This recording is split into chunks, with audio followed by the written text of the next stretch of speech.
Looking for some magic potion to make the girls' heads turn? Eyes pop and jaws drop as you walk by? Don't make me laugh. Let's cut the crap and get real. You're not here for some cliche advice like be yourself or just be confident. That is kid stuff, and you're no child. You're here because you know me. I'm not your cookie cutter. I won't promise you the moon and the stars. What I offer is a slap of reality, but with a promise. A promise to help you transform, if you're man enough to endure the process. You want to be the guy who can't step into a room without catching a dozen admiring glances? You want to be the man who owns his space and commands respect without even saying a word? I get it. It's a powerful feeling. It's intoxicating, and man, it is addictive as hell. So, let's not waste any more time, shall we? Chapter 1. Walk like you own the place. Damn right, it's on the walk. It's where it starts. The way you move is a sign of who you are, what you're made of. A couple years back, I was in the same spot as you. I'd walk into a room and just fade into the background like some piece of furniture. Yeah, it was bad. People wouldn't even notice me. And if they did, they'd soon forget that I was there. It was as if I was invisible. And trust me, it's one thing to choose to be invisible. It is quite another to be ignored when you desperately want to be seen. So I decided to change. Not for them, but for me. I looked around. I observed people. The ones who could own a room just by stepping into it. I studied them, got my notepad out. Well, not quite, but I did analyze their moves. I realized it wasn't about pace or about stride. It wasn't about posture or the swing. It was about the confidence. The absolute conviction they had in themselves. You see, they looked like they knew who they were. They didn't just believe it, they owned it. So when they walked, they did it like they meant it. There was a purpose in their strides, intention in their movements. They walked like they had a destination, like they had a reason to be wherever they were, like they belonged. And that's what I want you to do. I want you to step into a room like you mean it, like you know where you're going and you know why you're going there. Walk like every step is a decision, like every movement is a declaration of who you are. Let your walk be an honest expression of your confidence, of your self-belief. But listen up, because here's the catch. You can't fake it. You gotta believe it. You gotta own your worth, your potential. You gotta know that you're more than just another face in the crowd, that you matter, that you're worthy. Only then can you walk like you own the place. Chapter 2. Dress like you're the guy. You can walk like a king, but if you dress like a jester, well, nobody can take you seriously. The truth is in the threads. So, let's talk about your clothes. Gucci or Armani won't do you any favors, brother. Neither am I saying that you need to suit up like Barney Stinson every damn day. But the way that you dress, it tells a story. And trust me, you want to be the one writing that story, not some half-assed fashion trends. There was a time, dude, when I couldn't tell a blazer from a bomber. Clothes, they're just pieces of fabric. As long as they covered me up and I didn't stink, I was good. But then I realized I was telling a story with my attire. A story I wasn't proud of. The story of a man who didn't care. A man who didn't respect himself enough to present his best to the world. I finally noticed what I was doing wrong, and I'm not sure what did it, but it was just clear to me. So I started to take control of the narrative. Explored, learned, experimented. And that's what I figured. Dressing well, it's not about being flashy or flamboyant. It's just respect. Respect for yourself, respect for others. It's showing up as the best version of you every single time. And let me tell you, there's nothing quite like the feeling of stepping out in an outfit that just screams you. That perfect combination of comfort and style, that balance of casual and classy. When you find it, you'll know it. You'll feel it. The confidence, the power. You'll walk different, you'll talk different, you will be a force to be reckoned with. Chapter 3. Try to be with as many girls as you can. There was a time, dude, a time that felt like another life, when the mere thought of being around girls was enough to send chills down my spine. It's pretty pathetic, right? The thing is, I wasn't always the confident guy that you're listening to right now. I was an awkward mess who couldn't make a single coherent sentence around girls. To make matters worse, I could sense them. I could sense their interest, only to watch it vanish the moment that I opened my mouth. Now you'd think, why would I want to be around as many girls as possible if it felt like my personal brand of torture, right? But here's the thing, I was scared. But I wasn't willing to let the fear rule me. So I kept pushing, kept trying, kept making a fool out of myself, until one day it just wasn't that scary anymore. I found myself in a crowd of girls, chatting, laughing. It wasn't the end of the world. We And I wasn't just some horn dog trying to get with all of them. I was just a human being. Surprise, surprise, when you talk to them like a human being, it's a little easier. Now, before you go, oh, what the hell? Let me clear this up. I'm not asking you to surround yourself with a harem or treat women like collectibles. Dude, no, that is not at all what I'm talking about. It's not about quantity. It's about quality. Quality interactions, quality relationships. We're social creatures, man. We learn from each other. We grow with each other.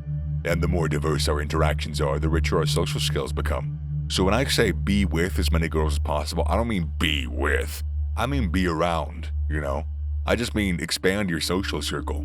Engage with different people, learn with them, grow with them. If you want to be better with girls, hang around more girls. Again, don't just like horn dog after everyone that you see, but just hang out with girls more. Learn how it is to be around them. Soon, other girls will notice you too because you're out there with other females and they won't help but wonder. He's got to be special if he's hanging out with all these girls. Either that or he's gay. Which either way is fine because we love gay. Anyways, now where to start, you ask? Dude, start from where you are. That coworker who shares your love for pizza, that girl from the gym who shares your schedule, that friend of a friend who's crazy about all the same obscure music that you are. They're all potential connections, all opportunities for you to grow, to become more confident. Every interaction, every relationship it adds to you, shapes you. Once you expose yourself to a different perspective, different ideas, that's when the magic happens. Other girls will take notice.